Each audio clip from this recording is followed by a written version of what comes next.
Bom, boa tarde a todos. Estamos aqui ao vivo. Prazer, sou Gabriela, do Observa Pop Rua, graduanda em saúde coletiva, né, no último semestre. E a gente está dando sequência a essa questão das lives, agora com o fazer sanitarista. E hoje nós estamos aqui com Isabel e com o Paulo. Isabel é de São Paulo e o Paulo é de Salvador, né? Sim. E aí eu vou passar a palavra para eles se apresentarem e aí depois a gente dá sequência na nossa live. Isabel? Oi, gente, boa tarde. Eu sou Bel, sou de São Paulo, estudo saúde coletiva, saúde pública, chama na USP, e ciências sociais na PUC de São Paulo. E trabalho, essa parte é importante, faço estágio na Secretaria Municipal de Direitos Humanos e Cidadania, na coordenação de políticas para a população em situação de rua. Paulo? Boa tarde, gente, a todos e todas. Eu me chamo Paulo Jorge, sou estudante, graduando em saúde coletiva da UFBA, no Instituto de Saúde Coletiva. Atualmente eu sou bolsista CNPq de um projeto no Programa Integrado de Epidemiologia e Avaliação de Impacto das Populações, que é sobre doenças negligenciadas, e também integro o projeto Nós nas Ruas, que é uma iniciativa que eu vou falar um pouquinho hoje aqui. Certinho. Então, vamos começar, voltar para a Isabel. Primeiro, conta um pouquinho para a gente como que foi essa sua aproximação mesmo com a temática, como que você veio a conseguir esse estágio e tudo mais, e depois conta o que você faz lá, né, em relação à Pop Rua e no seu serviço no geral mesmo. Tá. Então, eu entrei na saúde pública da USP em 2015, já estou lá há um tempinho, tentando me formar, e nas ciências sociais também na PUC, e aí eu passei a fazer estágio faz um ano na Secretaria Municipal de Direitos Humanos. A Secretaria Municipal de Direitos Humanos de São Paulo, ela é dividida em algumas coordenações, e aí cada coordenação trata de um público, assim, de um recorte populacional específico. Então, por exemplo, tem a coordenação de políticas para imigrantes, a coordenação de políticas para mulheres, para idosos, coordenação de igualdade racial, e aí tem a coordenação de políticas para a população em situação de rua. E eu acho bastante interessante, assim, esse trabalho da Secretaria de Direitos Humanos e Cidadania, porque ela é uma secretaria que tem poucos, ou algumas coordenações, não tem um serviço. Então, por exemplo, não é como a Secretaria de Saúde, que faz toda a gestão da política de saúde, além disso tem os hospitais, tem as unidades, tem todos os equipamentos de saúde para gerir. Ela é uma secretaria que ela está mais nessa coisa do macroplanejamento, e ela tem uma função justamente de articular o trabalho intersetorial, então, de atuar influenciando toda a rede de políticas públicas do município para garantir que esses recortes populacionais que eu citei, como, por exemplo, população em situação de rua, são contemplados na rede de políticas públicas, serviços e equipamentos. E aí eu acho que o trabalho lá na coordenação é um trabalho muito de articulação e apoio intersetorial.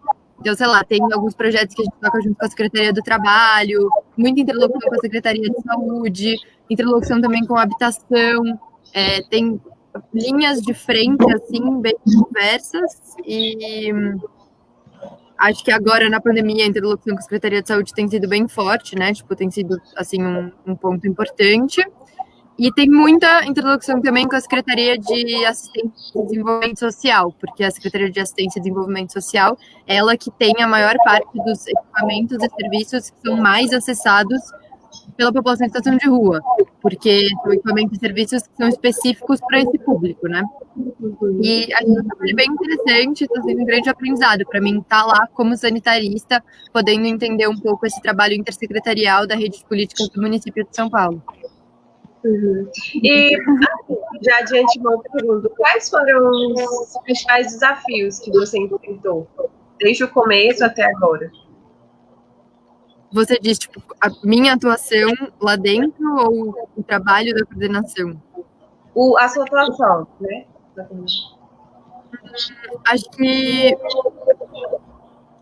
Eu acho que tem uma coisa que o sanitarista, o sanitarista em formação, ele é um profissional da saúde, né? Então, a gente sempre se imagina na gestão de equipamentos de saúde, de secretarias de saúde, tudo isso. E a Secretaria de Direitos Humanos, ela tem que ter um olhar muito amplo. Então, eu acho que, tipo, ao mesmo tempo que isso é um desafio, também foi um ponto forte, porque ao mesmo tempo que eu estava me formando para estar inserida num espaço de serviços e equipamentos políticos de saúde diretamente, e tive esse desafio de chegar lá e ter que aprender sobre, por exemplo, a rede SUAS, que é a rede da Assistência Social de Desenvolvimento, aprender sobre política de habitação um pouco, aprender sobre outras políticas e outros equipamentos de outras secretarias, para poder garantir que a população em situação de rua está sendo contemplada por tudo isso. Ao mesmo tempo, ser sanitarista é um ponto forte no momento. Porque apesar da gente ser um profissional da saúde, tem esse foco para a saúde pública, a gente é formado com uma visão de saúde muito ampla, né? Da produção da saúde, da produção da vida como uma coisa que é produzida em várias instâncias, de diversas maneiras, e aí eu acho que, pelo menos na graduação da USP, a gente tem alguns eixos, algumas disciplinas e bastante oportunidade de interlocução com outras áreas do conhecimento, então acho que foi um desafio, mas também uma... Sempre oportunidades interessantes, né? Então, Paulo, aí vamos de novo para a parte da introdução, né? Para você falar como você chegou, a temática e tal, para depois a gente dar continuidade, tá bom? Certo.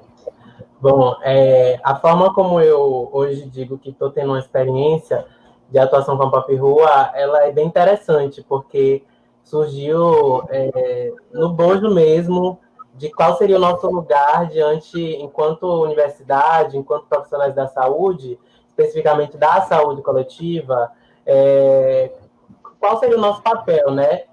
Então, eu integro o grupo de pesquisa Zeferina, acho que eu posso chamá-la assim, que é do programa de epidemiologia, que é coordenado pela professora Joilda, né? A professora Joilda coordena o grupo, né? E a professora Joilda, que eu acho que está aí na live assistindo, maravilhosa, ela vem na perspectiva de estudar sobre as populações vulneráveis, especificamente no recorte racial.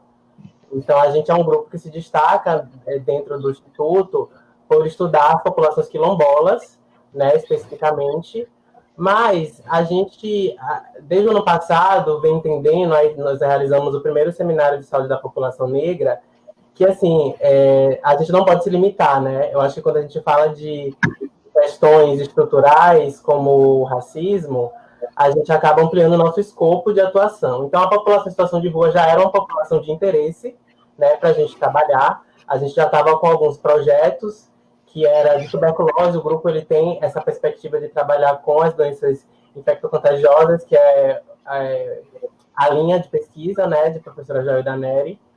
E a gente começou a perceber que a gente precisava ter um olhar mais voltado para as populações do que para os agravos, né? E aí, o que acontece? A gente, esse ano, teve uma entrada interessante de mestrandos, né? Alguns colegas que passaram, né, para o mestrado e que iam integrar o nosso grupo. Então, a gente já estava se consolidando enquanto um grupo bem diverso, assim, com vários estudantes da graduação, começando por mim, né, que eu puxei outros, e depois foi aparecendo outros que vieram da pós, e aí a gente foi crescendo enquanto grupo. Como semestre, a gente não conseguiu exatamente se encontrar, né? Não deu tempo, porque o semestre aqui na UFBA começou no dia 2 de março, acho que a maioria dos semestres, já na boca de declarar a quarentena, né, a pandemia. E aí o Instituto de Saúde Coletiva, ele tem o hábito de fazer sessões científicas, né, na sexta-feira, e uma das que antecedeu a suspensão das atividades foi uma que já estava discutindo o coronavírus, né? E nessa sessão, a professora Edna Araújo, a professora da Universidade Estadual de Feira de Santana, fez uma provocação, sim, vamos para isolamento, mas quem não tem casa, como fica a população de rua? Sim. E a professora Joilda estava lá, se sentiu provocada, ela até conta, assim, que eu lembro como se fosse ontem, a gente recebeu o e-mail dela, assim, galera, não precisa mais ir para a UFBA, porque agora vai decretar a quarentena, mas ajustem seus projetos e tal. E aí, um dia depois, ela mandou nesse mesmo grupo, assim, gente, eu me senti provocada em relação à população em situação de rua, e estou aqui tendo uma ideia da gente atuar junto com essa população, porque, de fato, não está sendo feito nada, assim, não se escuta falar nada, como vai ficar as pessoas que estão na rua. E aí, todo mundo que estava no grupo, não, vamos lá. E aí, aparentemente, isso começou como algo assim, que duraria talvez uma semana, 2, ninguém sabia naquela época até onde ia a atuação, né, em relação a isso, especificamente. Como a pandemia tinha acabado de começar, ainda tinha muita incerteza sobre quarentena, teve a suspensão do calendário acadêmico, mas aí as pessoas que estavam começaram a dizer, não, vamos lá. E aí foi que começou as redes de contato, que surgiu muito justamente a partir de articulação da professora Joilda e apoio dos estudantes e de outros parceiros que acabaram entrando. E aí ela fez o contato com o Movimento População de Rua, a liderança aqui na Bahia, a coordenação estadual, né, e com a coordenadora do programa Corra para o Abraço, que são 2 pessoas, né, que mostraram que ia ter muita ação voltada para a população em situação de rua. O Corra para o Abraço, ele é um programa vinculado à Secretaria de Justiça, Desenvolvimento Social e Direitos Humanos do Estado da Bahia. Né? Eu posso falar depois mais sobre ele, a nossa experiência com eles. Mas aí começou-se essa articulação, né, na mesma semana, e aí a gente já entrou em campo para ir junto, né, com o que esses atores eles iam fazer. E aí surgiu, então, um grupo que cresceu, e nós já estamos em 3 meses. Né? Esse grupo se tornou um projeto que acabou se dividindo em muitos outros, equipes que trabalham nos bastidores, equipes que são do financeiro, porque a gente começou a fazer uma grande campanha de arrecadação, né, de doações, e uma equipe de campo que acompanha, no início acompanhou os 2, mas agora a gente está só com o Movimento População de Rua, e a partir daí a gente começou a ter um contato maior. E aí, mais para frente, eu posso falar um pouco como é que são essas ações. Tá certo, muito interessante. Então, Isabel, vamos voltar para você, para a gente introduzir a questão dos direitos humanos. Vamos, então, interligar os direitos humanos e a população em situação de rua, né? Porque como não só eu, mas várias pessoas têm dúvida em relação a isso. Quais são as atividades que os direitos humanos dispõem para a população em situação de rua. Como você mesmo falou, tem várias diretrizes, várias direções, enfim, né? E aí fala um pouquinho pra gente como que é essa ligação dos direitos humanos para a população em situação de rua, direitos, deveres e afins. Tá. Eu acho que os direitos humanos, então, pelo menos no município de São Paulo, a Secretaria tem essa função importante de apoiar e articular toda a rede de políticas do município para garantir que os seus públicos, a gente fala, estão sendo contemplados, dentre eles a Pop Rua. E aí eu acho que...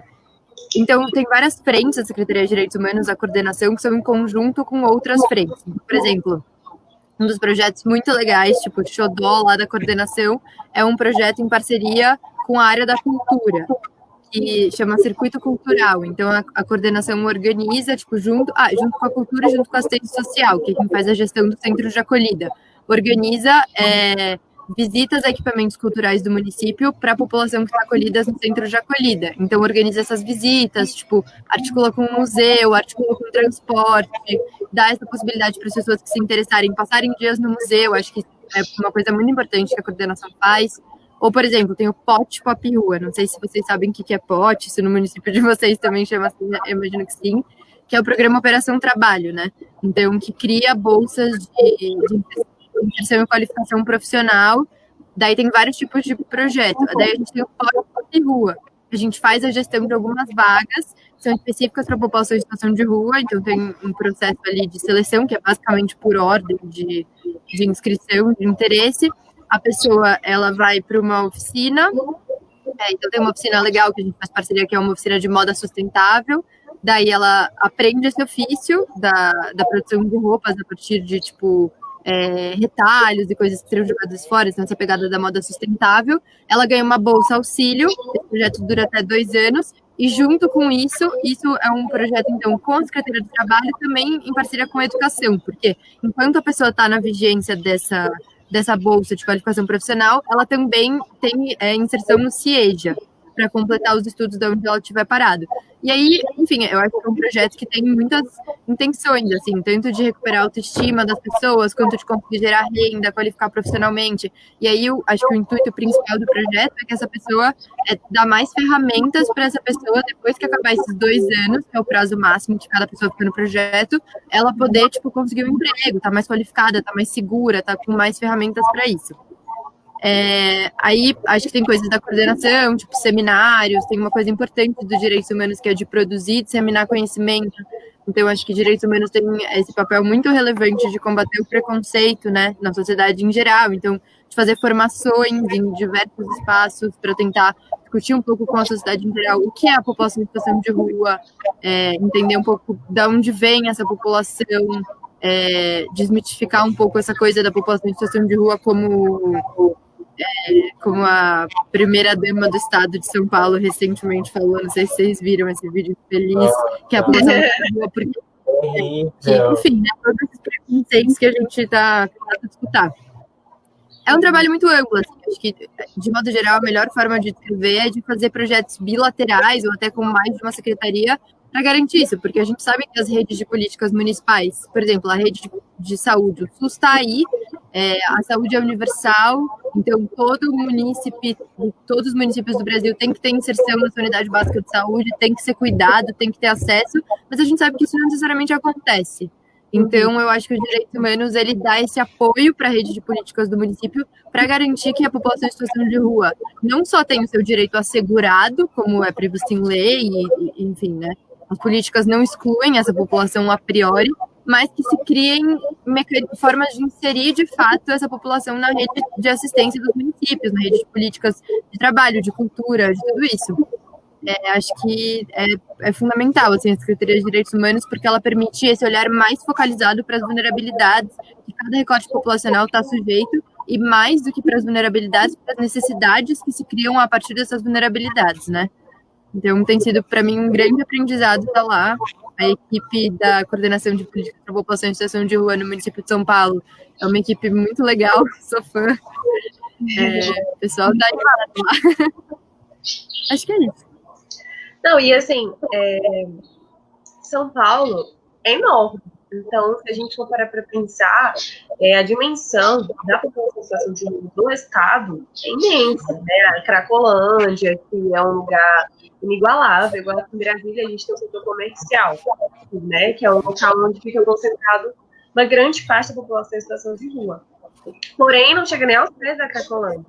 E tem toda essa questão de algumas pessoas podem entrar, não, aqui jogo, não é, né? Dorme na rua, ou vem uma pessoa e dá comida no carro, outras estão pedindo. Então, também é muito diverso, e isso varia muito de estado para estado, né? E como você falou, é fundamental esse papel da secretaria de fazer essa interlocução, essa ponte, porque eles por si só não vão conseguir. Se com a defensoria ou as secretarias é difícil, quem dirá sem, né? Então, muito interessante essa sua colocação em relação a isso, porque vocês mesmos fazem essa fonte. E eu queria te perguntar também, então, isso agregou muito na sua graduação, né? No caso de saúde pública. E aí, fala um pouquinho como que foi mudando a sua mente dos profissionais, porque antes, eu falo por mim, assim, antes de trabalhar com população em situação de rua, eu tinha uma outra visão. O nosso, né, o tabu, assim, ele é muito explícito. E aí eu comecei a mudar muito a minha visão. Eu queria que você falasse um pouco em relação a isso. Não, muito interessante essa pergunta. Acho que também foi uma transformação para mim, assim, tem sido. A população em situação de rua é muito heterogênea, né? Acho que isso é uma coisa que a gente vai descobrindo. E é isso, em São Paulo, hoje, a gente teve agora um censo realizado em 2019 no município que contou um pouco mais de 24 mil pessoas vivendo em situação de rua no município de São Paulo. Tem gente que fala que esse número é um pouco subestimado, que pode chegar até quase 30, mas algo em torno disso, então. Isso é muita gente. Metade dessas pessoas, mais ou menos, estão em centros de acolhida, equipamentos da rede de assistência social, e metade estão em situação de calçada, né, que a gente chama. Então, é muita gente vivendo na rua mesmo, assim, em espaços públicos e tudo mais. E aí, eu acho que a graduação em saúde pública, saúde coletiva, ela me trouxe uma visão muito, tipo, uma visão muito boa, tipo, de como o social determina as condições de vida. Então, muito da determinação social da saúde. E aí eu tinha, para mim, muito claro uma correlação de que, tipo, as pessoas estão em situação de rua por causa de questões estruturais, tipo, da produção material da existência, assim. Então, são pessoas que, ou, enfim, tem diversos tipos de trajetórias, mas são pessoas que em algum momento da vida sofreram privações materiais intensas, situações de miséria, exploração e tal. E aí, estando mais em contato, tipo, com pessoas que trabalham com população em situação de rua, trabalhando com população em situação de rua, e tendo mais contato com a população, porque uma coisa que eu esqueci de falar, mas que acho que é importante, que é uma das experiências mais transformadoras, assim, desse estágio, é que a coordenação Pop Rua, da Secretaria Municipal de Direitos Humanos, ela é secretaria executiva de um conselho de participação social, que é o Comitê Pop Rua. Então, ele é composto por 9 conselheiros da sociedade civil, que são pessoas ou com histórico de rua, ou pessoas em situação de rua. Então, e aí a gente faz reuniões mensais, muitos grupos de trabalho com esse conselho, então o contato com a população também é uma coisa que faz parte, assim, do nosso dia a dia. E aí me transforma muito isso, porque eu tinha essa visão muito, tipo, de determinismo social, sabe? Então, de que, tipo, pessoas que sofreram privação extrema e miséria foi pra rua. Acho que em parte isso é verdade, né? Tipo, é isso, que a pobreza tá muito ligada. Se você vai ver, por exemplo, na Cracolândia, a quantidade de pessoas que estão ali que são egressos do sistema prisional, pessoas, enfim, a questão da renda, da pobreza, do racismo, acho que a população negra, tipo, talvez o Paulo esteja mais apropriado desse assunto, mas acho que grande parte da população em situação de rua é a população negra, então é a população que sofre preconceito, discriminação, tudo isso. Mas eu acho que uma coisa que me ensinou, que é um grande aprendizado, é que as trajetórias são muito particulares, sabe? Que realmente, tipo, cada um chega na rua de uma forma diferente, cada um tem uma história muito particular, que a subjetividade das pessoas é muito importante. E acho que foi dentro de mim essa noção de que, tipo, que a pop rua são pessoas complexas e que tem que ter direito à subjetividade e que são indivíduos, assim, muitos elementos e que a situação de rua é uma coisa complexa. Você não chega estabelecendo uma relação causal, tá na rua porque tal coisa. Cada um tem uma trajetória muito particular e acho que isso tem que ser levado em consideração, assim, na elaboração de política pública e no trabalho cotidiano. Acho que esse foi, até então, um dos maiores aprendizados. Ótimo, e bom que você vai lidando com isso também no dia a dia, né? No estágio, então nunca foge da temática. Paulo, então, vamos com você agora. Você quer falar primeiro sobre o Nós nas Ruas ou a gente fala do Nós nas Ruas mais no final? Não, depende do que você vai perguntar. Então, a gente pode iniciar na questão do contexto da pandemia para o sanitarista voltado para Salvador. Sim. Acho que tem a ver com a minha formação no momento. Isso. É interessante porque eu acho que desde o início, para mim, sempre foi muito, como é que posso dizer, sempre muito tranquilo, entre aspas, a forma de enxergar tudo que está acontecendo. Eu acho que a gente, nessa formação, apesar das pessoas não conhecerem, tem um certo privilégio de entender um pouco do que está sendo falado sobre a pandemia. Então, a gente é uma formação que estuda as epidemias, muitas epidemias, né, o conceito de epidemia, né, diversos tipos de agravos, e a gente entende, antes mesmo de estar em evidência, que a doença, ela tem diversos efeitos para além da situação de saúde física, né? Para além do contágio, para além da própria epidemiologia, né? Para além das mortalidades, para além, enfim, das taxas e mais taxas que agora estão muito na mídia. Então, eu particularmente tenho um interesse na área de epidemiologia, sempre foi, assim, a saúde coletiva, se eu contar minha trajetória, eu vou passar a maior parte do tempo. Mas eu sempre me encontrei nesse lugar de entender o conceito ampliado de saúde, né? E de atuar num lugar que não fosse aquele da assistência, mas que tivesse por trás muitos dados para se apropriar. Então, de alguma forma, eu tenho afinidade com a epidemiologia porque lida com muitos dados e você tem diversas formas de entender os agravos em diversas dimensões, e as redes sociais, para nós, é uma forma de, então, explicar por que as doenças acontecem, né, quais são os determinantes, né, e as necessidades que, na verdade, as pessoas precisam para que elas não adoeçam.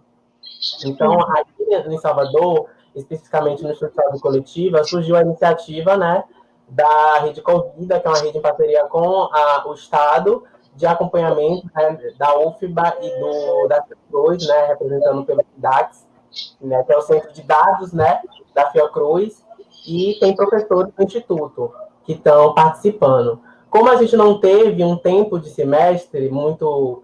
Não pôde se falar sobre isso, né, entre nós estudantes, com muitos professores. Né? Acho que foi muito assim, as pessoas acabaram lidando da forma como muita gente acabou lidando. Mas eu sempre tive muita consciência do que estava acontecendo, no sentido de assim, olha, é uma pandemia. A gente sabe que pandemia é a epidemia generalizada no mundo, né? E que uma doença infecto-contagiosa de caráter respiratório, ela tem histórico já de muitas pandemias, né? Então a gente já teve, e o coronavírus ele entra então como uma, só que vem de uma forma muito rápida determinar a transmissão sem necessariamente ter nenhum tipo de algo específico que vai determinar isso. É basicamente o contágio, né, como a própria gripe acontece, mas a gente vem a entender que, assim, no momento que você tem uma doença que surge a partir de um lugar, de um outro lugar, né, que vem justamente das pessoas que estavam fora, e isso gera um movimento para a população local, obviamente que os mais afetados vão ser justamente aqueles que têm menos condições de prevenir, né? De tomar as medidas de prevenção que para nós se coloca aqui como o isolamento social. Então, nesse momento, eu fiquei assim, olha, eu acho que a gente, como um profissional da saúde pública, né, da saúde coletiva, enquanto sanitarista, a gente acaba tendo essa responsabilidade de falar sobre isso, né, e de ter clareza sobre isso, né, de minimamente a gente entender o que está acontecendo e falar com as pessoas, né, o que está acontecendo, né. E quando a oportunidade de atuar junto a uma população que a gente pode entender que seria a mais vulnerável no momento, justamente por não ter como se isolar, a gente começa a perceber que os efeitos que a doença provoca, eles são muito mais estruturais do que tudo, né? Ela, na verdade, vem revelar o que já existe na nossa sociedade, né, de determinantes sociais que vão colocar as populações num lugar de vulnerabilidade. Então, a população em situação de rua, ela escracha isso de uma forma, né, como muitas outras, as comunidades em si, na verdade, as condições de isolamento de muitas pessoas não são próprias, né? Tem muita gente morando em muitos cômodos, e é interessante a gente pensar que a situação de rua, ela é uma definição transitória. Acho que Bel colocou muito bem isso. Eu posso até dizer que eu tive a noção do que é pop rua quando eu fui em São Paulo. Porque, assim, existe muito nas pequenas cidades algumas pessoas que têm aquele estigma, né? Mas quando a gente vê uma diversidade como tem na cidade de São Paulo, a gente, de fato, entende que a população em situação de rua é as pessoas que simplesmente não têm onde ficar e têm a opção de viver da rua. Lógico que é muito mais complexo do que isso, né? A gente está fazendo um trabalho muito interessante de, além de atuar nesse momento, nessa população, de discutir os papéis, né, enquanto universidade, o que é que se tem produzido sobre a população em situação de rua. E uma coisa que já está desde o início colocada é que é algo que é muito complexo de você definir e de você simplesmente dizer que é ou não é. Né? Mas que é unidos por uma questão estrutural, que eu acho que a gente pode dizer que já começa do próprio racismo, né? Enquanto a maioria das pessoas da população em situação de rua são pessoas negras, né? Que evidenciam a nossa mais cruel desigualdade social. Então, acredito que eu me inseri nesse lugar de atuar enquanto sanitarista para uma população específica, pela possibilidade de trabalhar no projeto Nós nas Ruas. Tá, então, no final, a gente fala das suas... Você falou isso, me veio, assim, o pensamento de enquanto a academia ainda e tudo mais, projetos, enfim, você vê articulações de vários órgãos aí em Salvador para a população em situação de rua? Desculpa, você pode repetir? É que eu me distraí com o comentário. Não, tranquilo. Estou falando o seguinte, em relação às articulações que os serviços fazem para a população em situação de rua aí em Salvador. Como são as articulações que têm voltado também com o movimento, que é muito forte, né? Aí você falar um pouquinho mesmo, enquanto academia, como que funcionam essas articulações. Sim. É muito interessante a experiência com o projeto, porque ele surge de o que a gente costuma muito dizer, a gente não está fazendo para a rua, a gente está fazendo com a rua. Então, contando um pouco da história de como surgiu, logo de início a gente, na figura de professora Joilda, né, identificou quem era a liderança, né, do movimento, e aqui eu, óbvio, não tenho esse lugar de fala, mas eu tenho convivido com a pessoa de referência do movimento População de Rua, que eu aqui posso falar que é um dos movimentos sociais mais legítimos e fortes que existe no Brasil. Ele é muito bem organizado, e aqui em Salvador, como em outros estados, ele tem uma sede que funciona no Pelourinho, que é o centro, não só histórico, mas muito urbano de Salvador, onde você encontra muitas pessoas em situação de rua. Então, eles têm uma sede e, nesse momento, eles iniciaram as ações, né, de caráter imediato para lidar com essa população, e nós entramos como parceiros. E aí, ocupando esse lugar da universidade, de ter o compromisso social, não só da universidade, mas como da nossa própria formação em saúde coletiva. Porque a mobilização social é uma área importantíssima que precisa ter atuação, né, dentro da saúde pública. Né? A saúde pública, eu digo saúde pública enquanto espaço institucional, né?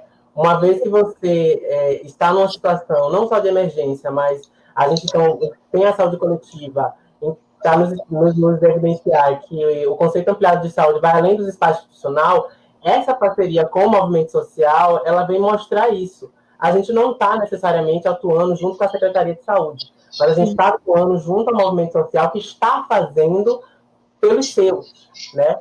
E eu acho que é isso que o movimento de população em situação de rua ele vem colocar agora. Óbvio que para isso, para que as ações pudessem acontecer, existiram muitas articulações, inclusive com a gestão, né? O movimento de população de situação de rua ele já tem esse lugar de estar sempre disputando os espaços, né? Acho que a gente pode notar que conferências, muitas vezes conselhos, existe sempre alguém que ocupa essa cadeira do movimento. Então, ele já tem esse trabalho de tensionar com a gestão, cobrar as necessidades que são necessárias, né, pelas necessidades, na verdade, mas as ações são necessárias para esse segmento, né, para a população em situação de rua. Então, nós, enquanto universidade, entramos com esse peso de falar com a gestão, olha, escutem o movimento, porque a população em situação de rua é a mais exposta e ela precisa de uma resposta diante dessa pandemia, mas que não seja só uma resposta passageira, que seja uma resposta que possa ser duradoura. Então, a gente começou com esse tensionamento também, e aí eu posso falar, enquanto controle social, acho que é muito o papel do controle social, que é uma área dentro da política de saúde, que muitas vezes acaba sendo negligenciada, assim, vamos dizer, no sentido de, tem outras coisas muito mais importantes que o sanitarista pode estar à frente. Mas o controle social é um lugar que nos permite contato com a comunidade, contato com a sociedade civil, né, e justamente de tensionar os espaços da gestão, né, aí de várias áreas, para evidenciar que aquela população ela precisa de uma atenção específica. E foi muito isso que aconteceu. E eu me vi muito nesse lugar, olha, eu estou em parceria, em articulação com o movimento e ocupando a minha unidade sanitarista, que eu tenho diversas, em potencial, né, de formação, mas já tenho diversos know-hows, né, de atuação do sanitarista que me permitem somar com essas ações, de fazer a diferença, né? E aí vai muito justamente dessas atividades que a gente passou a desenvolver nessa parceria que iniciou como algo, assim, distribuição inicial de alimentos, depois passou para acolhimentos, para ação na rua, e nós sempre estivemos ao lado, né? Sempre estivemos com o movimento, né? E ocupando esse lugar que era possível de a gente estar atuando enquanto agentes diante dessa pandemia. E aí eu posso dizer que é muito satisfatório, porque o movimento social é algo que a universidade apresenta, algo que a universidade não ensina, né? Nos mostra um lado que muitas vezes a gente, na teoria, acaba se colocando num lugar comum, mas quando o movimento social fala, a gente tem que ouvir. Então, acho que é isso que deixou claro para mim nesse momento, né, nesse meu lugar enquanto da saúde coletiva, na atuação com o movimento. Não só com o movimento, mas também para o programa Corra para o Abraço. Porque é um programa que já tem equipe de pessoas que atuam com a população em situação de rua, né, são educadores sociais, né, de diversas formações, mas que eles tinham pouquíssima noção sobre os cuidados que eles deveriam tomar, né, para atuar com a população. Então, nós entramos, né, nessa parceria com os profissionais do Corra para o Abraço, justamente para fazer uma educação continuada, né? Ou seja, nos colocamos nesse lugar da educação em saúde, que eu acho que é fundamental em qualquer situação, mas especificamente agora, uma vez que apenas se considera que a proteção ela deve ser dos profissionais de saúde, mas existem outros profissionais que não são da saúde que estão atuando com populações, que são os profissionais da assistência. Então, a gente entrou nessa parceria também, fomos a campo com eles também, né? Para poder, porque não adianta só estar lá na educação, mas a gente também precisa estar junto, porque o processo é dinâmico e ele acontece no momento. Então, isso foi o que aconteceu. E eu me vi muito nessa responsabilidade. Olha, eu estou falando aqui tanto para profissionais quanto para pessoas na rua.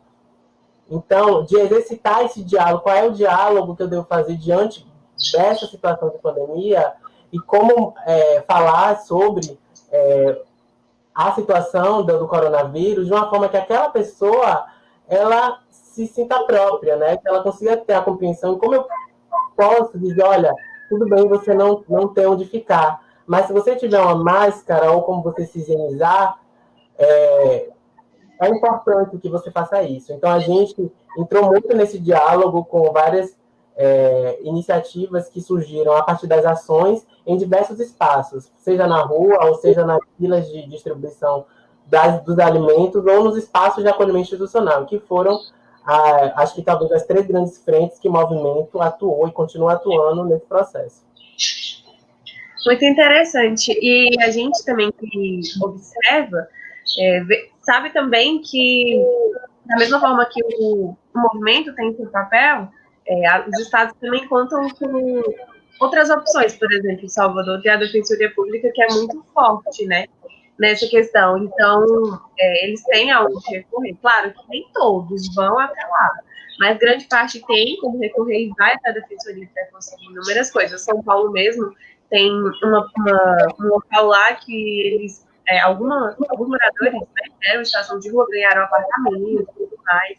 Então, assim, as pessoas vão tentando se estabilizar da forma que tem mais realidade de cada estado. Né? E só para lembrar que a gente está falando do trabalho com a rua que nós fazemos, tanto eu, quanto a Gabriela, quanto o Paulo, né? Só para deixar bem claro, porque algumas pessoas veem a gente comentando assim, pode pensar outras coisas, mas a gente está falando do nosso trabalho, né? Como graduandos, inclusive, futuros sanitaristas, né? Que a gente está nesse caminho. E aí, Paulo, antes da gente ir para a Bel, eu queria te perguntar também, em relação à graduação, quando você começou a trabalhar com essa temática, os principais desafios que você teve. Sim, desde quando começou. Eu só queria fazer um adendo aqui, eu acho que a gente ainda vai falar um pouquinho mais, que, assim, tem uns comentários que eu acho que é legítimo, um comentário feito por um companheiro aí que está se manifestando. Acho que a gente pode aprofundar um pouco essa discussão, mas, de alguma forma, a gente não está aqui para falar por ninguém. Na verdade, a gente está aqui para falar por nós, nessa formação, mas falar sobre essa experiência que tem sido com essa população, que é, de fato, uma população que merece muita atenção, não só de ações pontuais, mas de uma atenção continuada, para que a gente possa dar voz. Eu acho que é isso que a gente está fazendo aqui. Eu espero, né, que a gente possa estar dando essa voz. Claro que nós não temos esse lugar de fala, mas que a gente possa mostrar que existe sim gente fazendo, não fazendo para, né, nem por, mas com, e eu acredito que Exatamente. justamente para aprender e melhorar. E aí eu acho que, falando sobre a minha formação, a saúde coletiva, na verdade, chegou para mim como um paraquedas, né? Eu acho que é o caso que muita gente relata, né? Como é que chegou. Inicialmente, eu tive logo afinidade, principalmente com a área das ciências sociais, porque eu sempre quis um pouco estudar, justamente estar na área da saúde, mas também não deixar de mão as ciências humanas e sociais. E aí a saúde coletiva me apresentou esse lugar de ter essa imersão na saúde a partir da perspectiva social.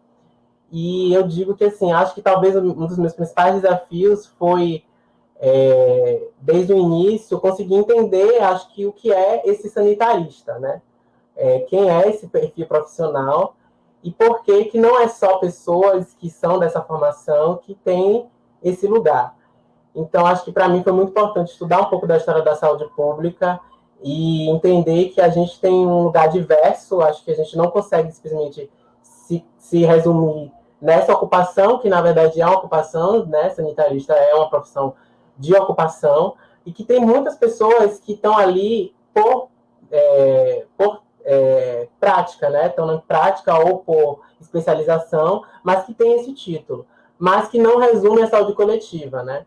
E aí eu acho que eu, ao longo da minha graduação, fui fazendo esse exercício de entender a atuação da saúde coletiva para dentro do conceito ampliado de saúde, dentro dos espaços onde o sanitarista atua. Não de que forma eu posso enxergar a saúde para além do que aquelas pessoas necessariamente que estão ocupando esses espaços, elas estão atuando.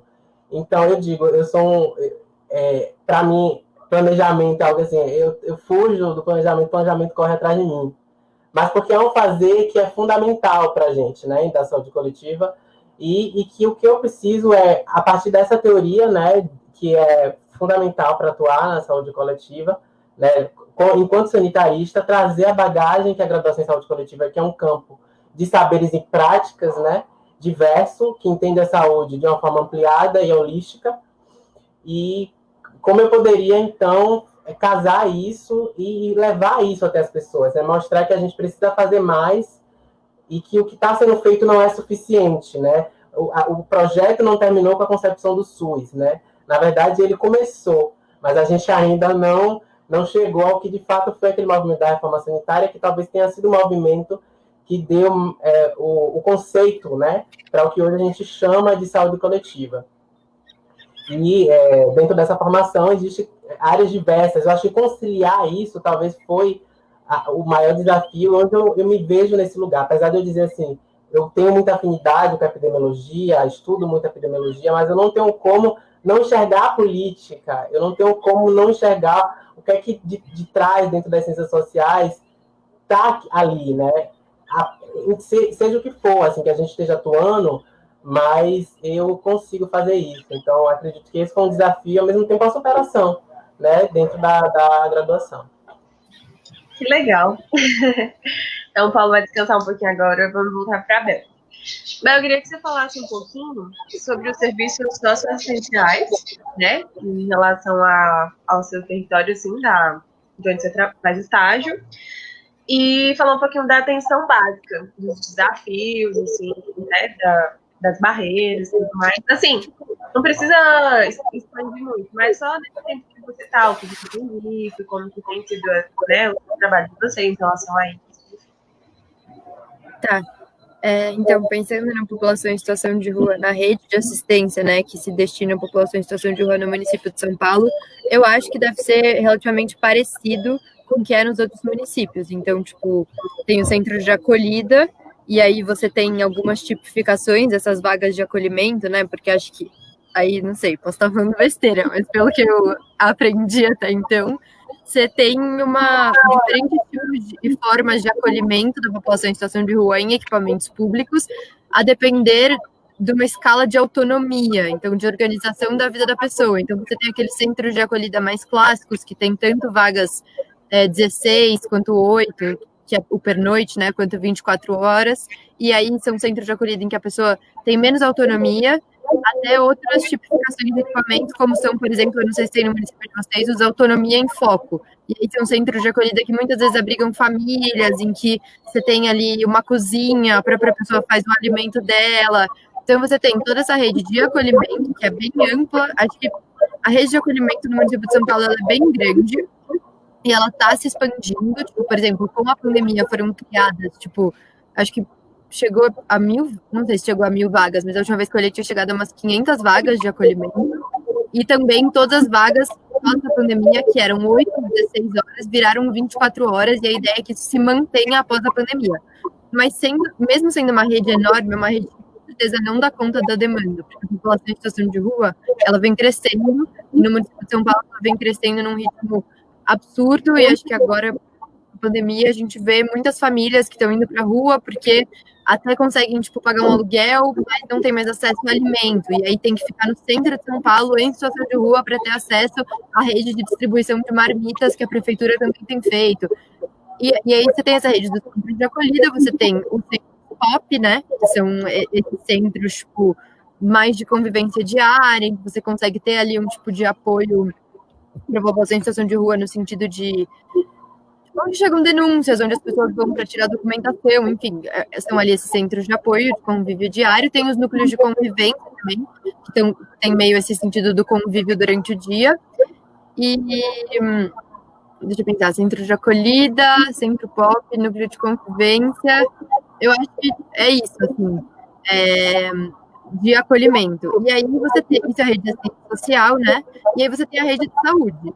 E acho que isso é uma discussão, assim, que dá pano para manga, porque a gente tem saúde universal, então a gente tem uma rede de equipamentos de saúde que vão desde o nível de menor, eu odeio falar isso, nível menor complexidade, eu acho que a atenção básica, em muitos sentidos, é bem mais complexa do que um hospital terciário, mas as pessoas falam isso, né? Então, que a porta de entrada do sistema UBS até os hospitais terciários, isso é universal. Então, qualquer município que tenha necessidade pode e deve ter acesso para transitar por esses equipamentos de saúde. E, nesse sentido, a população em situação de rua é como qualquer outra recorte populacional, como qualquer pessoa, cidadã no município de São Paulo, que tem acesso a essa rede. Na teoria. Na prática, eu acho que a coisa é um pouco mais complicada, porque eu acho que existem muitas barreiras no acesso da população aos equipamentos de saúde, que passam desde, tipo, uma população que tem menos acesso à informação, que tem menos acesso a deslocamento, que tem menos acesso a uma série de coisas que possibilitam a chegada dela até o serviço de saúde, e eu acho que tem muitas barreiras no sentido de que o profissional de saúde ainda tem muito preconceito com a população em situação de rua. Então, não é raro a gente ouvir relatos de pessoa em situação de rua que chega no UBS para ser atendido e é barrado na porta pelo segurança do UBS, porque tá sujo, porque, enfim, sei lá, sabe? Mas, enfim, eu acho que tem essa barreira muito clara do acesso. E aí eu acho que o consultório na rua, ele surge, né, em 2004 como uma coisa muito importante. Então, para quem não sabe, tipo, o consultório na rua são equipes de saúde multiprofissionais que fazem o atendimento de saúde da população em situação de rua em loco, então na calçada, e aí tem esse objetivo central como política de consultório na rua, né, que é uma política nacional, que é inserir a população em situação de rua no sistema de saúde. Então, a ideia é que esse primeiro atendimento de saúde para a pessoa em situação de rua seja em loco, ali onde ela está, com uma equipe que vai até ela, mas que a partir desse primeiro atendimento ela possa inserir nessa rede e fazer esse caminho da rede do SUS como qualquer outro município. E aí eu acho que o consultório é muito feliz. Eu acho que ele é muito importante, a gente tem sido muito feliz no cuidado com a população em situação de rua, para ampliar o cuidado dessa população, mas eu acho que o número de equipes em todo o país, né, nos diversos municípios, é muito limitado e não dá conta de botar todo mundo para dentro da rede de saúde. E aí eu acho que como sanitarista, tipo, pegando um pouco o gancho da fala do Paulo, eu também penso muito sobre isso, que ser sanitarista em formação permite que a gente tenha, tipo, essa noção muito forte da saúde como direito e da saúde, da produção da saúde para além da saúde biológica ali, então da produção da saúde como uma coisa muito mais complexa, que se estabelece tipo, a partir do vínculo com as pessoas, e essa perspectiva é muito forte de que a saúde coletiva é um projeto de sociedade, né? E que eu acho que enquanto a gente não tiver uma cobertura de saúde pública universal de 100% em todos os municípios para todas as populações, a gente não vai ter a cobertura do projeto da reforma sanitária. Acho que a meta é essa, né? Que todo mundo tenha acesso. E tem uma professora minha da graduação de saúde pública, Marília Lovisão, que ela sempre fala uma coisa que eu achava muito demagógica e depois eu passei a gostar, porque acho que estagiando com população em situação de rua, eu percebi que é isso aí, que tem que ser esse o lema, porque senão a coisa não vai, que é que a vida de todo mundo vale a pena. Então, tem que cuidar de todo mundo e tem que tentar cuidar de todo mundo da forma mais equânime possível. Esse é o desafio. E fazer isso em rede é difícil, é um baita desafio. E aí a gente se depara com tipo, obstáculos muito bizarros do tipo isso. Por causa do preconceito, a pessoa não consegue frequentar o espaço da unidade básica de saúde do bairro dela, sabe? Mas acho que é isso. Tem iniciativas aí, tem políticas públicas boas para tentar, tipo, reverter isso. Os movimentos sociais, com certeza, têm um papel fundamental em cobrar o Estado, em cobrar o poder público para garantir o acesso, para garantir a saúde como direito, para garantir a assistência social como direito, para garantir o trabalho como direito, para garantir a habitação como direito. E acho que é um trabalho diferente. É isso. Nossa, muito legal. Nós temos algumas perguntas que, assim, no decorrer da nossa conversa foram respondidas. Então, eu vou, né, a gente volta se der, assim, sobrar um tempo. Mas tem uma aqui que é muito legal, que é do professor Pedro, que é o nosso coordenador, no caso, professor também da UNB, né? Nosso, do Observatório do nosso grupo. E aí ele pergunta assim, se vocês pudessem escolher, onde gostariam de trabalhar e por quê? Onde eu gostaria de trabalhar?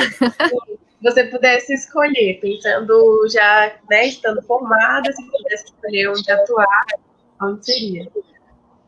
Nossa, difícil essa pergunta, hein, Pedro? Cara, eu particularmente, tipo, pela pouca experiência que eu tive, assim, eu tenho gostado dessa experiência da gestão bastante, da gestão mais macro, então talvez em alguma coisa mais ligada, tipo, ao planejamento e elaboração de política. Acho que é importante ter experiências na ponta também, né, na gestão, e como, enfim, a epidemiologia de serviços e a gestão ali da ponta, acho que é muito importante, mas eu me vejo mais no planejamento em saúde, talvez. E a atenção básica é uma área que eu gosto bastante, então talvez algo meio assim, nesse sentido. Eu também. Você, Paulo? Dentro... É muito, né? Muito lugar. Estava pensando aí, né, em tudo. Eu particularmente, tenho uma afinidade com a vigilância. Eu gosto muito, apesar de eu gostar dos espaços de gestão, mas a vigilância é o que bate mais forte no coração. Quando eu penso assim, entendendo a vigilância como algo muito para além, né? Para além das caixinhas da vigilância enquanto espaço institucional, mas a vigilância da saúde, né? Que é a nossa utopia, vamos dizer. E eu me vejo muito nesse lugar de atuação e articulação intersetorial e institucional, né? O apoio institucional é algo que é um lugar que aqui dentro da rede da Secretaria de Saúde tem muitas vertentes e eu acho que é um lugar onde o sanitarista pode ocupar, né? Por diversas áreas dentro da secretaria. E aí eu queria colocar, eu acho que talvez você vai ter uma outra pergunta que você deve fazer depois, mas assim, eu estou começando a minha experiência agora dentro da Secretaria de Saúde. Infelizmente, no momento que a gente talvez poderia ter uma articulação com a Secretaria de Saúde em relação ao projeto, ela não existe efetivamente. Então, eu acho que a Secretaria de Saúde, tanto do Estado quanto do município de Salvador, aqui pensando na Bahia, está, claro, com muitas frentes de atuação, porém não necessariamente está no diálogo com algumas populações específicas, como é o caso que eu estou tendo agora. Então, a gente não tem ainda essa articulação como existiu e ainda existe com a Secretaria Municipal de Desenvolvimento Social. E aí eu queria saudar, claro, já a liderança, o Movimento População de Rua aí da Bahia, que se manifestou de uma forma muito bem colocada, né? Inclusive porque a gente não está vendo dados sobre mortes em população em situação de rua sendo contados. Então, não é à toa que eles vieram aqui falar e se manifestar, pelo menos não nos noticiários, isso não tem se falado, já teve várias reportagens, já teve várias coisas das atuações que estão sendo feitas, mas dados exatamente não está sendo falado. Então, a gente precisa estar atento muitas vezes isso que deixa de dar visibilidade, né, e não é exatamente o caminho que deveria tomar. Gabi, posso comentar uma coisa sobre isso, aproveitando o gancho, rapidinho? Pode, Não, é pode. que eu esqueci de falar isso, e pra mim, tipo, tem sido uma questão muito importante, tipo, tá estagiando onde eu tô estagiando no meio dessa pandemia, tipo, que é isso, né? Eu acho que, à luz das estatísticas de saúde, dos sistemas de informação em saúde, a população em situação de rua é invisível. Porque isso é um desafio, tipo, que a gente se depara na coordenação, tipo, cotidianamente. Porque, para além do contexto da pandemia, a coordenação de políticas para pop e rua do município de São Paulo, ela coordena um grupo, que é o grupo da Operação Baixas Temperaturas. Então, é um comitê de contingência das baixas temperaturas intersecretarial, que tem como tipo, objetivo último impedir a morte e o agravamento de doenças, de condições de saúde da população em situação de rua no inverno. Porque, enfim, tipo, São Paulo chega a umas temperaturas bem baixas assim, no inverno. E para quem está em situação de calçada à noite, isso é muito sério. E aí, uma das atribuições da coordenação é monitorar os óbitos da população em situação de rua. Então, entender, a população em situação de rua está morrendo mais no frio, por que está morrendo mais? Isso é uma tarefa impossível. Por quê? Porque na saúde a gente tem alguns sistemas de informação em que você pode registrar tanto os óbitos quanto os casos de qualquer agravo de notificação. E aí, nesses sistemas de registro de informação, então, por exemplo, no atestado de óbito, você não tem nenhum campo que permita que você identifique aquela pessoa como pessoa em situação de rua.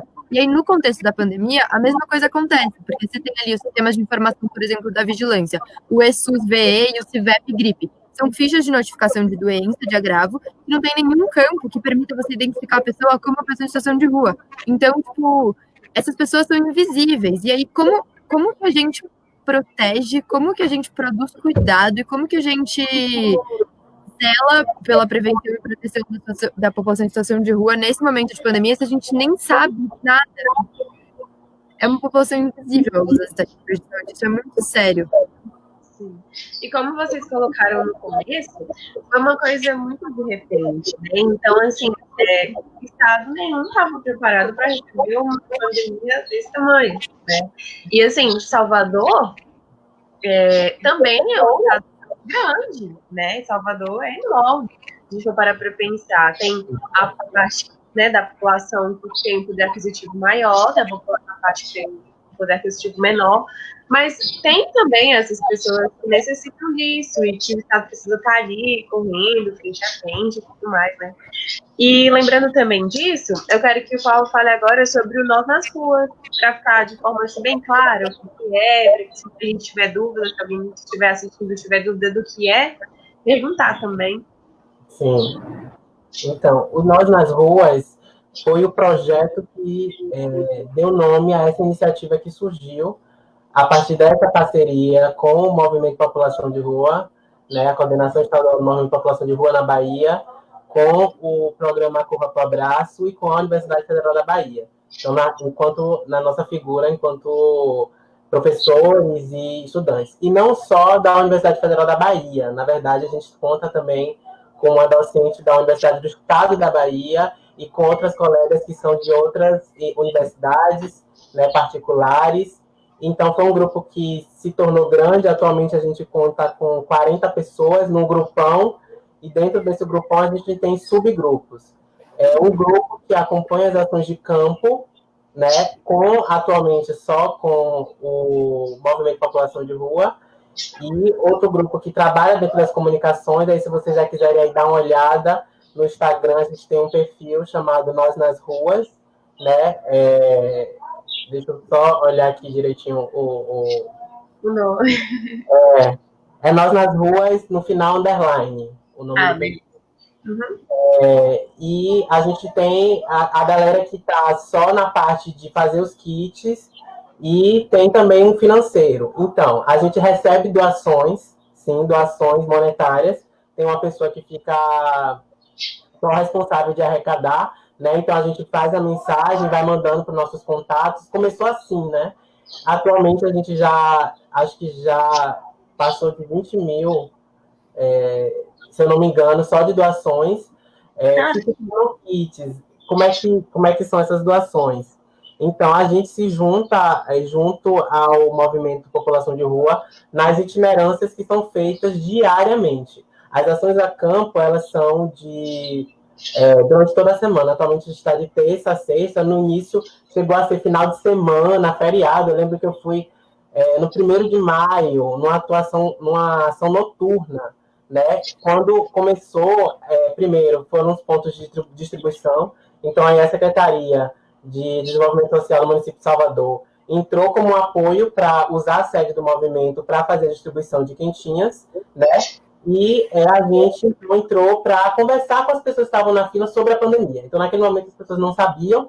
Então, a gente entrou nessa educação popular em saúde, né? Nesse apoio, na organização também ali das pessoas, tentando fazer com que as pessoas mantivessem o distanciamento, né? Ao mesmo tempo, a gente tinha pessoas que estavam nessa atuação junto ao movimento e pessoas que também estavam acompanhando as equipes do programa Corra pro Abraço. Então, a gente fez algumas reuniões com os educadores sociais do programa Corra pro Abraço e fomos a campo com eles, né? Eles têm uma atuação diferente, né? Eles, na verdade, já acompanham algumas pessoas em determinados locais na rua. O programa Corra pro Abraço não é um programa que ele faz ações assistenciais, né? Ele tem uma forma de atuar que não é para levar alimentos nem kits específicos para a população, mas nesse momento eles se enxergaram que era necessidade.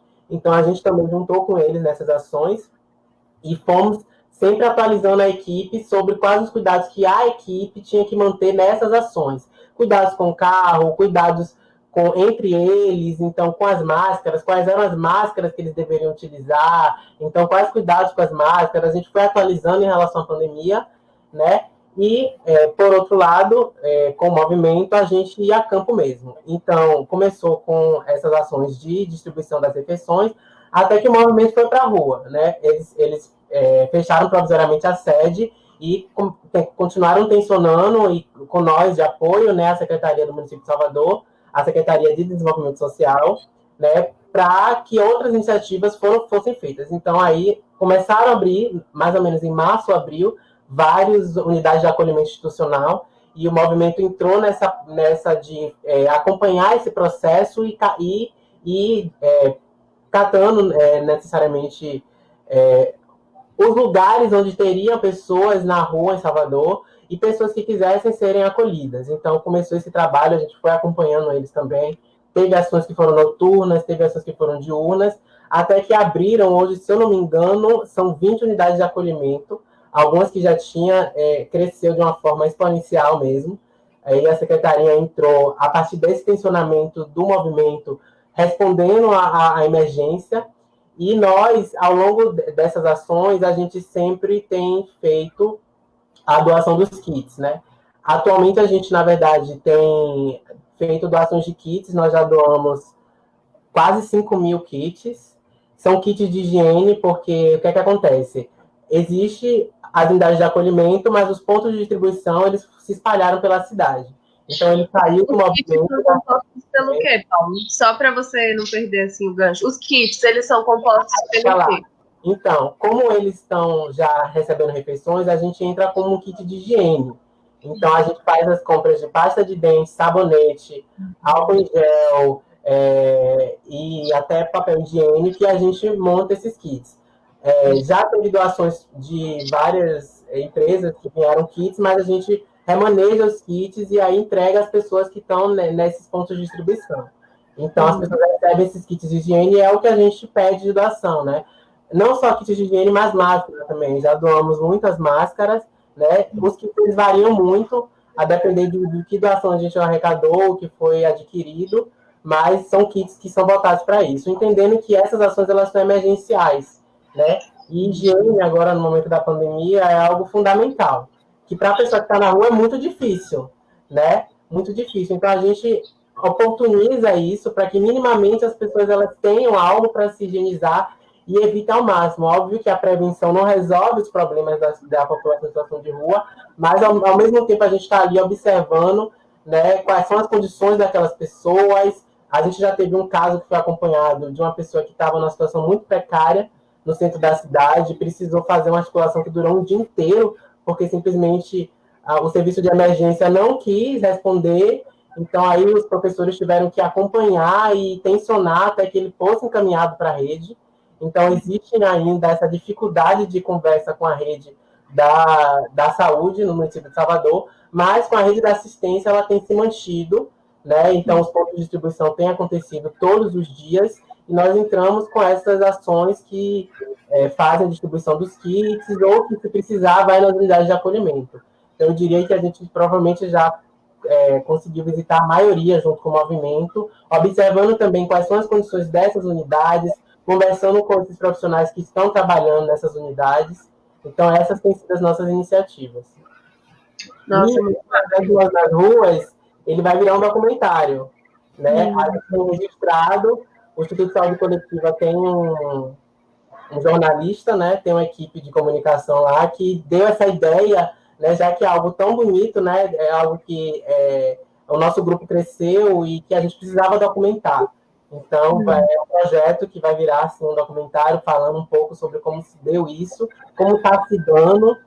Então, cresceu nesse sentido e hoje a gente conta ainda com essas ações e, eu vou dizer, não é algo que vai acabar com a pandemia. Não tem como. Pode falar. Não, eu não sei como é que a gente depois vai se organizar, mas uma vez que a gente se compromete com o movimento social, não pode largar a mão, né? Então, acho que a população em situação de rua não precisa só de atenção nesse momento, ela sempre precisou. Agora ela ganhou uma parceria que vai continuar para além, né, da pandemia e no que for possível a gente, enquanto pessoas que compõem o controle social, né, nessa atuação junto ao movimento social. Que massa. Não, eu ia perguntar se o Nós nas Ruas é formado só por sanitaristas e enfim, ou outras profissões também? Não, então, na verdade, sanitaristas são poucos, na verdade. A gente tem uma quantidade de colegas que estão no mestrado de saúde coletiva, né? Eu tenho um colega que ele é da graduação, formou, já é sanitarista, agora ele está no mestrado. Eu sou da graduação, tem outras colegas que estão atuando mais nos bastidores também da graduação, mas não só da graduação em saúde coletiva, mas de outra graduação, né, dentro da UFBA. Tem pessoas que estão no doutorado da saúde coletiva também, da saúde pública, na verdade, no ICE, que o nome ainda é saúde pública. E tem outras pessoas que são de áreas diversas, mas não tem esse caráter exatamente do sanitarista, né? O grupo ele é nesse sentido, mas a grande maioria são pessoas que têm contato com a saúde coletiva, seja como professor, como mestrando, doutorando ou graduando, e pessoas que estão na saúde, né? Nosso perfil é de pessoas que são profissionais de saúde. Entendi. Que massa. Obrigada pela explicação do Nós das Ruas. Agora eu entendi. Bel, deixa eu te perguntar. Em relação às suas experiências, antes de vir trabalhar com populações vulneráveis, né, no caso, a rua, você teve outras experiências? Não, eu tive experiência em pesquisa só. Eu fiz a graduação de saúde pública junto com a graduação de ciências sociais na PUC, então foi um pouco correria, assim. Daí eu me envolvi com pesquisa, tipo, iniciação científica, e com movimento estudantil, até cruzei com o Paulo, né, Paulo? De saúde coletiva, fui 2 gestões de centro acadêmico lá na faculdade do CAER, que é o Centro Acadêmico Emílio Ribas, e aí a gente conseguiu um pouco junto com o campus aí também, que está assistindo a gente, teve na última live, beijo, Ju. A gente se envolveu um pouco com essa coisa do movimento estudantil de saúde coletiva, né, os ERESCs e ENESCs, a CODESC, tudo isso, e aí esse estágio foi minha primeira experiência, assim, na gestão. E acho que pretendo continuar na gestão. Foi um campo que acho que tem muita coisa para fazer como sanitarista. Que massa. E você, Paulo? O Paulo teve aproximação com a questão social, né, Paulo? Interessante que, assim, o meu contato com o movimento social, ele não surgiu a partir da universidade, né? Eu acho que com o projeto Nós nas Ruas, eu tive uma outra oportunidade, né, de trabalhar com o movimento social, mas antes de eu estar junto agora com o projeto Nós nas Ruas, com a população em situação de rua, eu já tive num projeto com o Grupo de Atenção e Apoio à AIDS, o GAPA Bahia, né, que é um movimento social voltado para atenção, né, principalmente com a população LGBT, que é uma população-chave para diversas ações voltadas para HIV e outras doenças. Então, eu participei de um projeto que é o projeto Viva Melhor Sabendo Jovem, é um projeto que ele teve a parceria da Unicef, apoio da Unicef, da UNAIDS, então a gente atuou, eu integrei como jovem mobilizador, e eu acho que eu diria que foi meu primeiro contato com o movimento social da sociedade civil, mas não foi meu primeiro contato com o movimento social para dentro da universidade, porque foi um movimento estudantil. Às vezes a gente tem gente que não consegue lembrar que o movimento estudantil ele é um movimento social, né? É um movimento social que acaba acontecendo dentro da universidade de forma majoritária, mas, assim como o Bel, eu também entrei no Centro Acadêmico de Saúde Coletiva. Poucos meses depois que eu ingressei, precisou de gestão, e aí eu estava ali, eu sabia que isso ia acontecer, aí vamos. E aí eu entrei na gestão do Centro Acadêmico de Saúde Coletiva, né, que a gente chama lá de Casco, e a partir daí o movimento estudantil me permitiu enxergar esse lugar, né, em que a gente é um movimento que enxerga as coisas para além da universidade, para além, né, de nós mesmos, mas sim enquanto coletivo, representando os estudantes, né, que é um segmento social e que é diverso, né?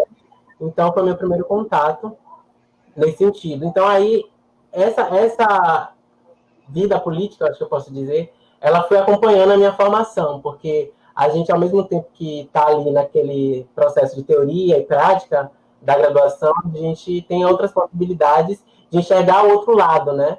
O lado do movimento social, que muitas vezes é o lado da praxis só, né? Mas, enquanto pessoa que carrega a teoria, entre aspas, né? A gente se coloca nesse lugar de aprender a partir da prática do movimento social e de ressignificar a teoria. Então, acho que eu fiz muito esse exercício e continuo fazendo, até porque essa oportunidade de estar atuando no projeto Nós nas Ruas com a população de rua me tira da zona de conforto de enxergar as populações da forma como elas precisam ser enxergadas, que às vezes a gente tem essa prática, né, de juntar, a gente tem a universalidade quanto um princípio, os principais princípios, mas a gente entende que não é possível a universalidade, uma vez que a desigualdade ela é uma realidade. Então, a gente tem que sempre fazer o exercício da equidade, e cada população é uma população, né? E dentro dessa população, às vezes, tem uma outra subpopulação que exige uma atenção ainda mais específica. Então, acho que o movimento social ele tem esse papel de colocar a gente na realidade. E a gente aprende e ressignifica, aprende e ressignifica. Essa nossa discussão me fez lembrar dessa perguntinha bem aqui, ó. Como pensar o cuidado nas ruas, na saúde fora dos espaços da saúde? Vamos falar um pouquinho disso, bem brevemente? Assim? Quem quer começar? Vai, Bel. Eu acho que a produção do cuidado nas ruas é um grande desafio. Eu não acho que precisa ser uma saúde fora do espaço da saúde. Eu acho que ela precisa ser uma produção da saúde que não se limita aos espaços da saúde. Não sei, eu defendo que a população em situação de rua precisa, sim, estar fortemente nos equipamentos e espaços de saúde, como todo munícipe precisa. E aí eu acho que a gente tem uma escolha aí na política de atenção básica que foi muito importante, né, para a universalização da atenção básica, que ainda, enfim, é uma coisa em desenvolvimento, que foi a estratégia de saúde da família, que, enfim, é uma modalidade, né, de cuidado, de atenção básica, que tenta produzir o cuidado a partir da noção de território e do domicílio e das comunidades, e que exclui a população em situação de rua, se você para pensar, né, porque uma unidade básica de saúde que tem cadastro domiciliar e que parte do pressuposto de que o acompanhamento e o vínculo vai ser feito a partir de um agente comunitário de saúde que transita entre as residências e as famílias, não leva em conta quem não tem residência. Então, eu acho que o consultório na rua, nesse sentido, é a melhor aposta que a gente tem para garantir que a gente vai cuidar na rua, mas também vai levar a pessoa para ser cuidada, vai fazer com que essa pessoa se aproprie desses equipamentos que também são dela, para ser cuidada desses equipamentos. Eu acho que a gente tem muito que caminhar nesse sentido, mas eu gosto de pensar que o consultório na rua é uma coisa incrível e que é a nossa melhor nossa melhor chance de universalizar a saúde e de trabalhar com essa noção de que a vida e a saúde de todo mundo vale a pena. O cuidado da e na rua, né? E você, Paulo? Então, é uma pergunta que eu me faço todos os dias quando eu estou lá na ação, né? Como é possível pensar o cuidado nas ruas? E aí, partindo um pouco da definição de cuidado, eu acho que cuidado, quando a gente entende cuidado de uma forma que as ciências sociais nos colocam, a gente entende que é muito maior do que simplesmente dar atenção, né? A atenção, ela já tem uma definição um pouco institucional, né? E o cuidado, ele amplia isso. E aí, eu acho que, primeiro, reconhecer que aquela população ela tem as suas próprias necessidades, ela tem seus próprios códigos, ela tem sua forma de vida, sua forma de andar a vida. Partindo daí, então, a gente já entende que é necessário olhar para além da política. Então, a política é uma conquista importante, né, a política de saúde, e está em construção, muitas vezes ela não é a realidade, né, ela muitas vezes só foi lançada, mas não é a realidade. E como a gente pode, então, pensar esse cuidado? Eu acho que esse cuidado ele tem que ser construído com as pessoas, né, a partir das pessoas. Então, óbvio que isso integra a rede da saúde, não a rede formal, mas a rede informal, né? Que justamente são essas práticas de cuidado que fogem um pouco desses espaços institucionais, que são os espaços da atenção básica, o consultório na rua, da RAPS, né? A rede de atenção psicossocial, que é muitas vezes a única porta de entrada, além da emergência, que essa população consegue ter. Então, a gente, na hora das ações, a gente muitas vezes não consegue dialogar com as pessoas, porque as pessoas estão ali para comer, é muito rápido, né? Às vezes, mas quando a gente faz algumas visitas nas unidades, a gente tem a oportunidade de sentar numa roda e dar fala às pessoas, né? O que é que elas entendem, então, desse cuidado, né? De quais medidas que ela acha que pode fazer sentido para elas. E eu tento muito, quando eu estou nesse diálogo com as pessoas, falando um pouco sobre a situação que a gente está vivendo, às vezes parece que o nosso discurso está saturado, mas justamente de colocar, olha, aqui vocês precisam estar na rua porque tem a necessidade, aí dizendo assim, vocês não escolheram muitas vezes estar aqui, mas que vocês precisam fazer o máximo para que vocês tenham esse autocuidado a partir de onde vocês estão. E muitas vezes não só com vocês, mas com quem está junto, né? Porque tem muito esse movimento da coletividade na rua, e a gente precisa refletir justamente quais são as possibilidades que a pessoa na rua ela pode executar esse cuidado. Então, acho que é partir daí. Existe muito movimento da redução de danos, né? A redução de danos é algo que acontece muito quando se trata do contexto da rua, e a gente também precisa pensar com ela, com a redução de danos, mas para além dela. Eu acho que gostaria muito de poder ter contato com quem está na rede e que é responsável, né, na política da população de rua dentro da saúde, para poder ver se realmente eles estão tentando criar estratégias que possam dar esse acesso, né? Mas que o cuidado está acontecendo, independente do acesso, e que ele precisa acontecer, né?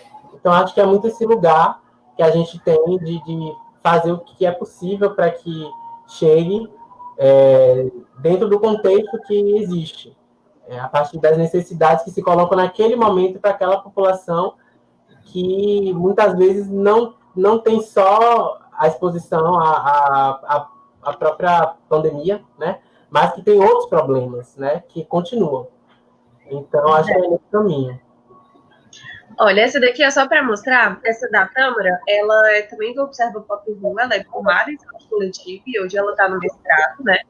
E ela tinha perguntado em relação à maternidade, só que a gente comentou bem no começo, eu acho que precisa a gente voltar, né? Só para mostrar mesmo para vocês, assim, que a gente falou sobre a formação, sobre as atividades, os desafios e tudo mais, tá tranquilo, né? E aí, nós vamos agora encaminhando para a parte final. E tem uma perguntinha, eu vou fazer essa perguntinha e depois eu vejo se vocês têm alguma colocação e tudo mais. Tem uma perguntinha que a gente sempre faz, tanto no campo, indo para a rua, quanto nas lives, mensagens e tudo mais. E a perguntinha-chave, o que é a rua para você? No caso de vocês, como vocês trabalham com a rua, com a população de rua. Mas mesmo a gente trabalhando, a gente tem essa visão. Então, Isabel, o que seria a rua para você? Nossa, difícil. Eu acho que com certeza antes de começar a estagiar na coordenação, a rua para mim era uma coisa e depois virou outra, assim. Falando de um jeito bem amplo, assim, acho que a rua é um espaço de produção da existência, como qualquer outro espaço. E eu acho que a rua é um espaço onde tudo fica mais escancarado, assim, né? Porque uma coisa que eu aprendi é que, ao mesmo tempo que a rua é o espaço onde as vulnerabilidades estão mais escancaradas e onde as pessoas estão mais desprotegidas em muitos sentidos, de saúde ou não necessariamente, também é um espaço muito fértil para a construção de vínculo, assim.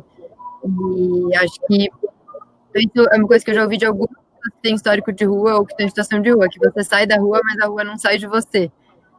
Inclusive tem uma assessora lá da equipe da coordenação, a Helena, que ela tem histórico de rua e hoje trabalha na coordenação Pop Rua, e ela sempre fala isso, que a rua não sai das pessoas, porque acho que a rua é um espaço de produção da existência e criação de vínculo, e que acho que, assim, não quero romantizar o estar na rua, estar em situação de rua, acho que é ali uma expressão da miséria e da falta de acesso, da privação material, de tudo isso, mas eu acho que não porque as pessoas estão ali naquela condição que elas vão deixar de, como eu falei um pouco, acho, numa das minhas falas, mas, tipo, que elas vão deixar de construir relações, de símbolos, de tudo isso. Então, eu acho que a rua é um lugar muito particular para a construção de símbolos, assim, tem uma linguagem própria, que muitas vezes tem sua própria lei, seus próprios costumes, e acho que para a gente conseguir estar em diálogo com a rua, para conseguir com os profissionais e a rede de saúde cuidar, no sentido da produção de saúde dessas pessoas, acho que é muito importante que a gente pare para ouvir a rua, né? E pare para tentar entender o que é essa linguagem, o que são esses símbolos, assim, com muita humildade mesmo, de tentar entender aquele espaço que não é o nosso espaço, mas que é muito importante para as pessoas que estão construindo a existência delas ali. Que massa, obrigada. E para você, Paulo, o que é a rua? Nossa, é difícil superar agora. Eu diria que a rua é um lugar que me tira da zona de conforto, talvez, dentro do que me cerca, né? Eu acho que eu atualmente tenho essa necessidade de entender um pouco o que é que cada lugar ele carrega, né, de sentido e significado. E quando a gente está na rua, a gente está exposto, né? Há diversos cenários que os cenários do nosso próprio conforto do lar, ele muitas vezes não nos evidencia.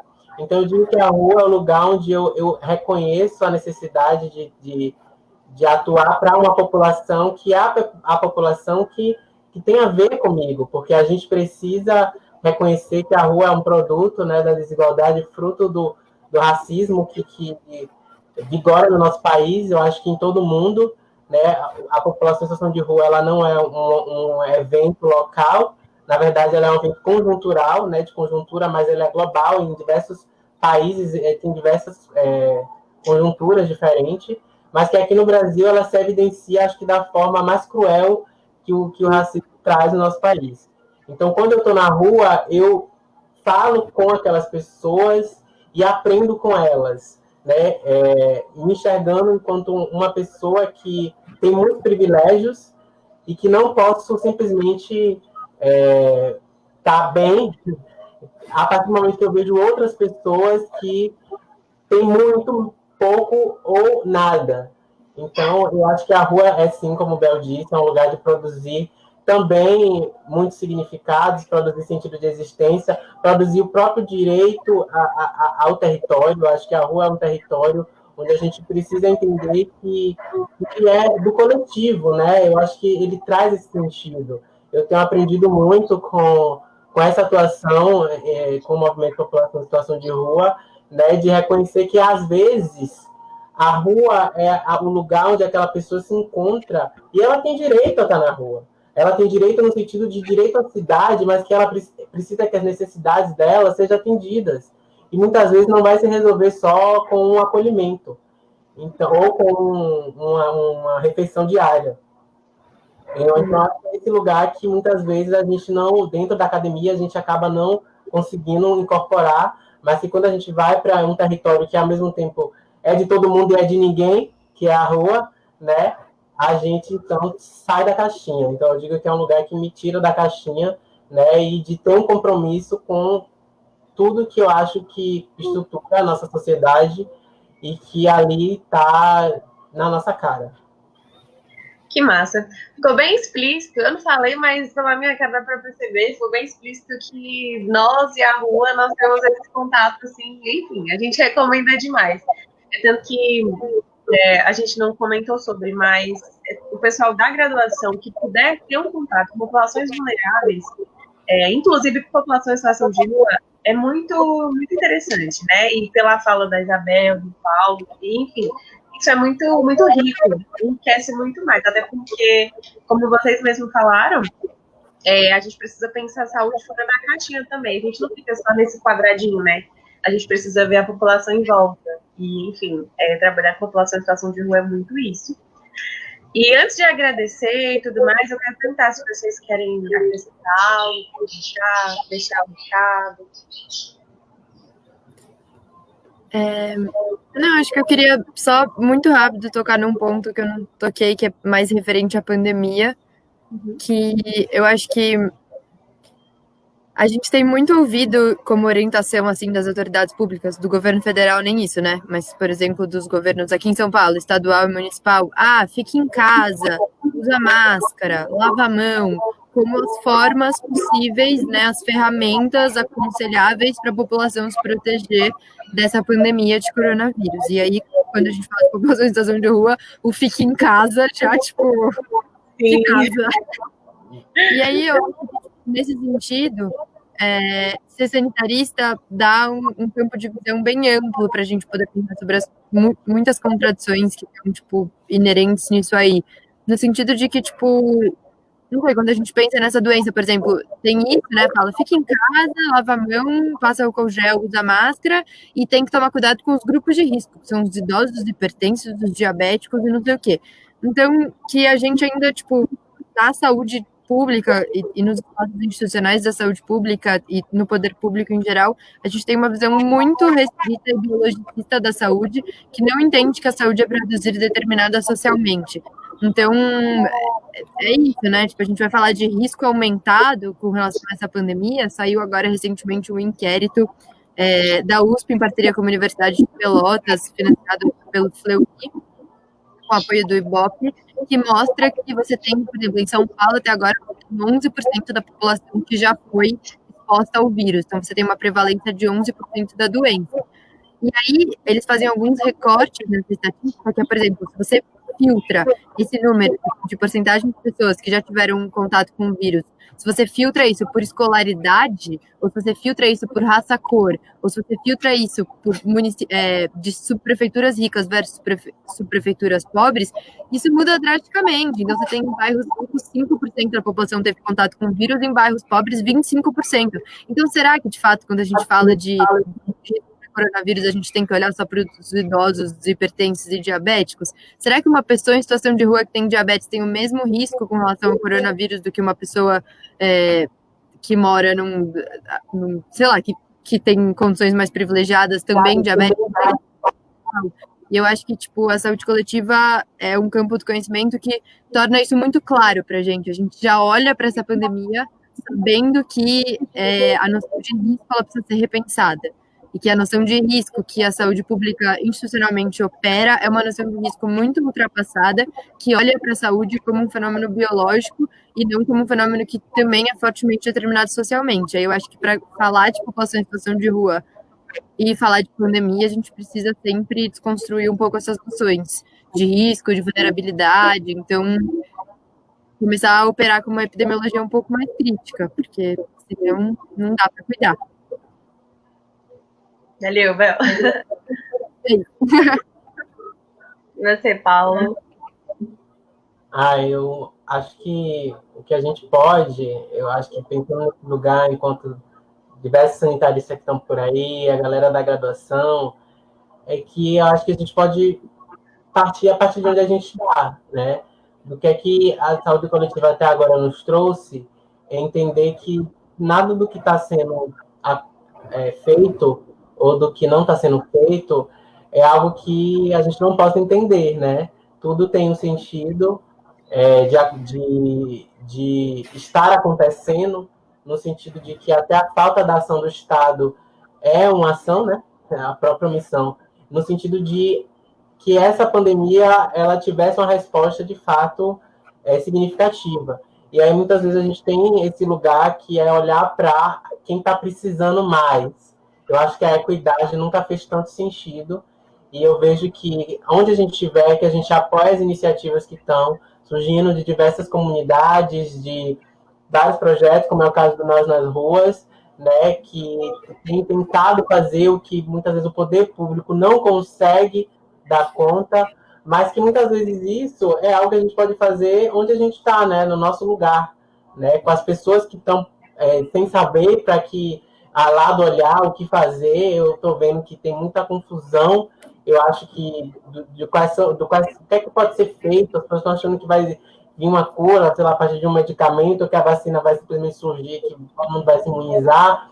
Acho que primeiro a gente precisa agradecer por a gente estar bem, assim, observar as pessoas que não estão, mas nesse sentido, nos colocar enquanto agentes que podem fazer a diferença até em uma conversa, né? Eu acho que muito ainda pode acontecer, muito ainda espero não aconteça mais, mas que a gente possa sempre fazer esse exercício de que nada disso que está acontecendo é normal, né? Principalmente o que já está posto, né?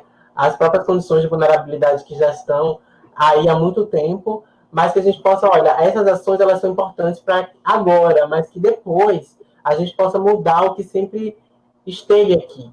Então, acredito que tudo tem um lado bom nesse sentido, e a gente tem que utilizar a memória dessas pessoas que estão aí fazendo essas taxas, né, crescerem, que estão alimentando, que não são só números, mas são muitas vidas, e que muitas delas são pessoas que vão precisar desse apoio nosso para que as coisas a partir daqui possam ser diferentes. Então, eu espero que o nosso sistema único possa se fortalecer, apesar de a gente estar num cenário completamente desfavorável, mas que a gente precisa reconhecer que ele é quem está aí sustentando tudo, seja nos espaços institucionais, que são os espaços que os profissionais de saúde estão ali, do serviço, sejam os espaços do movimento social ou dos direitos humanos, em que a gente também está fazendo SUS, né? A gente também está fazendo saúde coletiva, saúde pública. Obrigada. E só para a gente fechar, assim como tudo que acontece na vida tem os pontos positivos e negativos, vendo vocês falar isso, escutando assim, ficou um ponto positivo, que foi essa visão mais aberta, porque se não tivesse acontecido, não teríamos a chance de pensar dessa forma, né? Isso é bom para abrir nossa mente, para começar a visualizar de outras formas, enfim. Em nome do Observa, quero agradecer imensamente, viu, a disponibilidade de vocês, a atenção, o carinho, o cuidado, enfim, Isabel, Paulo. E agradecer também ao pessoal que comentou, tiveram muitos comentários de elogios e tudo mais, depois vocês vão lá dar uma olhada. Muito legal ver a galera interagindo, agradecer a todos que prestigiaram de todas as formas. Muito legal. Muito legal. Convite, né? Eu acho que, para mim, é a primeira live, eu acho que até foi muito prolixo. Espero que eu tenha falado tudo que eu gostaria de ter falado, mas agradecer a parceria com o Bel, nossa. O Bel me lembra das vezes que você fez as falas lá no encontro, eram sempre as suas, e aí me fez lembrar isso. Realmente é uma pessoa que, para ouvir, a gente para e presta atenção, porque tem muito a contribuir. E obrigado ao Observa Pop Rua. Espero que esse trabalho cresça muito, muito mais, e que a gente possa dar muitas vozes a muitas coisas que precisam ser ouvidas. A gente agradecer também. Agradecer muito o convite, agradecer o Observa, a Gabi, agradecer o Paulo. Acho que é sempre muito bom estar em diálogo com você, Paulo. E eu acho que a gente precisa tornar esse canal de comunicação entre graduandos e sanitaristas formados forte, assim. Acho que a gente tem muita coisa para conversar. as realidades nos estados e municípios são muito diferentes, então acho que é muito importante a gente se manter em diálogo, assim, como sanitaristas. Muitos desafios pela frente. Muito obrigada. É isso, a gente que agradece em nome também da UNB, né? Enfim, nós somos no projeto de extensão da UNB. Então, enfim, obrigada mesmo. O Pop agradece demais. Um beijo no coração de vocês e até a próxima. Ah, tem uma coisa que é certa. Depois da primeira live que observa, as portas se abrem de Paulo. Pode esperar que eu chamar aí. Tudo bem, vamos lá. Parabéns pela iniciativa, observa, acho que é importante. Pautas importantes aí, né? Obrigada. Estamos juntos. Valeu, querido. Tchau, boa noite, gente. Um beijo. Boa noite. Tchau. Bom sábado. Bom final de sábado. É pra fechar?